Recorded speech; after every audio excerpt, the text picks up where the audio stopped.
Testing, testing, testing. Jamie here, JB here. Hope everyone's doing outstanding. Thursday, May 1st. Talk really quick about the market. Some names I'm looking at go from there.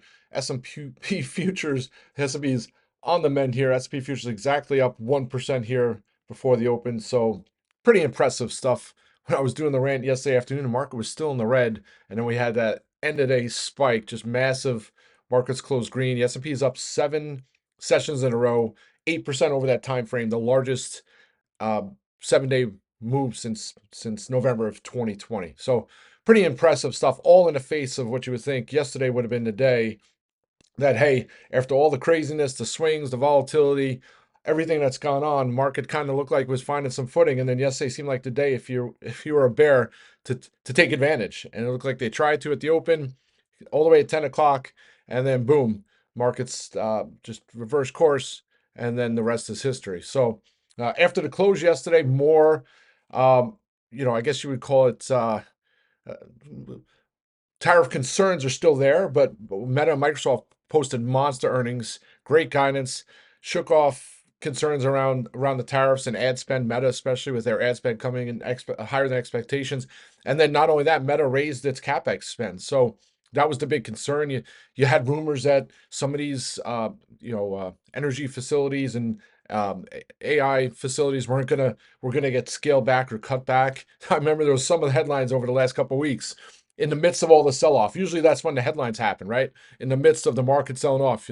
Like, oh, Meta's cutting back on this, big this big AI warehouse that's going to just house these computers in some swampland in Louisiana, right? They're going to cut that back. And then it's anything but that, right? So all good signs. And then you see some of these names related to the AI space, the Arista networks, the Broadcoms, things like that. They're all soaring here today. So we'll see how things play out this afternoon. If the tune can change very quickly, if Amazon, Apple don't have similar reports, and I mean, I don't know if they have to be rosy. They just kind of have to be, using the wording that Coca-Cola's been using, manageable, right? I think that's the word of the week.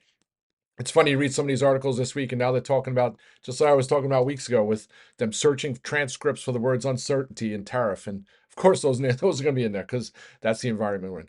But anyway, needless to say, crazy enough, we're going to gap above the 50-day moving average on the SPY, and then you start looking 570 is the 200-day moving average. So remarkable that we were so far away that at the start of the month, and here we are possibly crossing those huge key thresholds for momentum. So um, I said on the watch this morning, it's tough to fathom kind of like uh, getting to the back over 600 on the SPY anytime soon. But some deals and stuff is going to have to happen. But I think the market's starting to price a little bit of that in.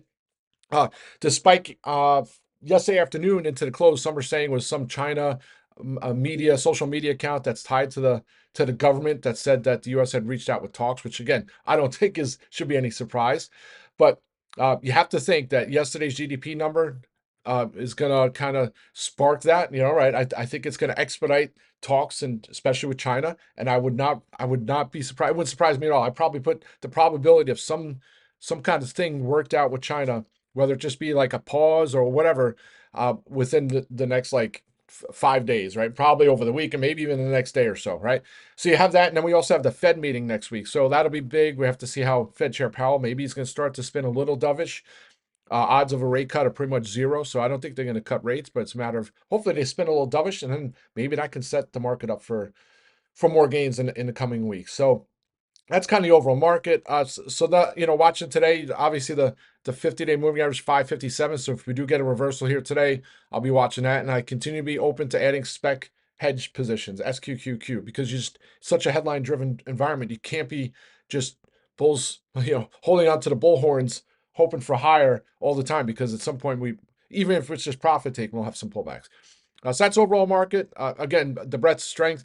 Now the stock trading over their 50-day moving average on the S&P up to 42%. That was under 7% back in April 8th. So pretty remarkable. And then yields, the whole big story about U.S. debt being out of favor, and yields have been dropping ever since for the last week and a half. So all good signs. All right, so now individual names. So after this morning, Eli Lilly reported earnings.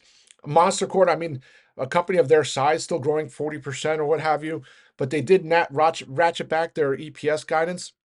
Um, And some of it I think is like a supply issue, right? And that's some of the issues with the weight loss drugs right now in the market. But I think that all bodes well. I think some of the reasons it's trading lower, number one is obviously where the stock has ran, right? It's substantially higher over the last couple of years. That's some of it. And then talks that either PBM like CVS Caremark is going to try and push people into the competitor, right? So I mean, if you listen to CEOs saying that 75% of all new folks on the GLP-1 drugs are using Eli Lilly's. I don't know. So I don't know if there's any read through to VKTX and GPCR. I just think the monster beat just is gonna just show how huge the market is. And also you had, was it the World Health Organization or someone came out uh, endorsing GLP-1 drugs. Anyway, so we'll see if there's any follow through here today on GPCR or VKTX, but VKTX GPCR was up over 9% in the morning, all the way up to 28 and change before pulling back, closing at 27. Closed some of my calls out for over 100%. Held the rest. I'll probably look to close some more out today and then maybe look for some further out strikes. I think we're just still in the early innings of some of these moves, or at least bounces, GLP-1 space. Same with VKTX, up over 3% yesterday, still over its 50-day moving average. Hopefully, we get some continuation here today. In lieu of locking some more of my strikes in, I just might look for some further out names. I think it heads into the mid to high 30s in the coming weeks. And then Roku. So Roku reports after the close today. I already locked some of my calls in for over 100% to cover costs. I might look to lock a few more in if I get a chance for over 100%, and then nibble on some spec lotto calls, because I think, take a look. There's no news, no catalyst from its move from 105 after its monster beat and raise last quarter to where it is now. The only underlying factor is either there's people who short the name, people don't believe in the story, or people who think that we're in a recession and ad spend is going down in the content space, right? And I don't think either of those are the case. So I think any beat and raise, I think it trades into the mid to high 80s. So call me crazy. So if I can find some inexpensive cheap lottos, I might look to add some while also looking to close some more of my May 16 calls, because nothing's certain, right? Even with a beat and raise, the stock has sold off. So can't rule that out either. That scenario. I don't think it's going to happen, but can't rule it out. Also, XYZ reports after the close today.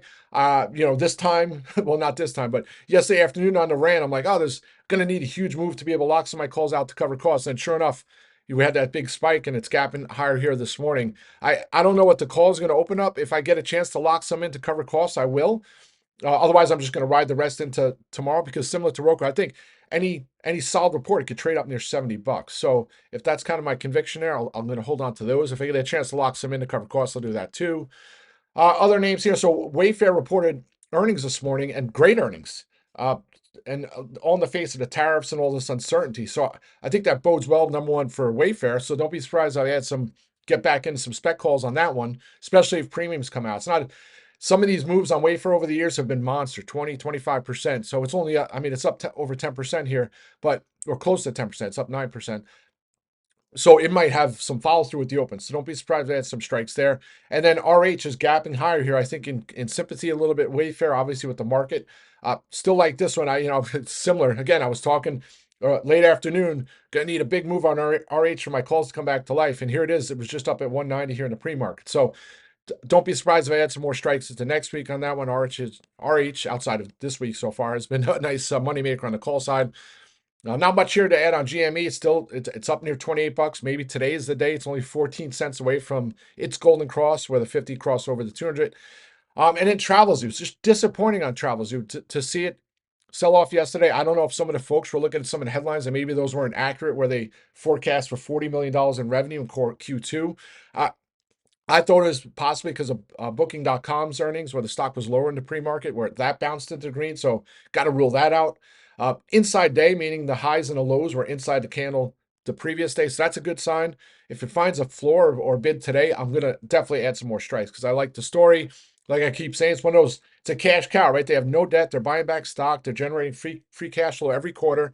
And now they're in a phase of return to growth, where they're going to start converting their freemium, the 30 million freemium members, to premium at $40 a year. You start doing the math. They don't have to convert that much, 3 or 5%, just to double their revenues on a yearly basis. Like, that's insane at high margin, right? So that's Travelzoo. And then other names I'll be looking, I keep talking about the biotech names, Regeneron, maybe even some Wingstop. Yeah, and that's it, folks. Let's have a great day. I'll be back on audio later. Rock and roll.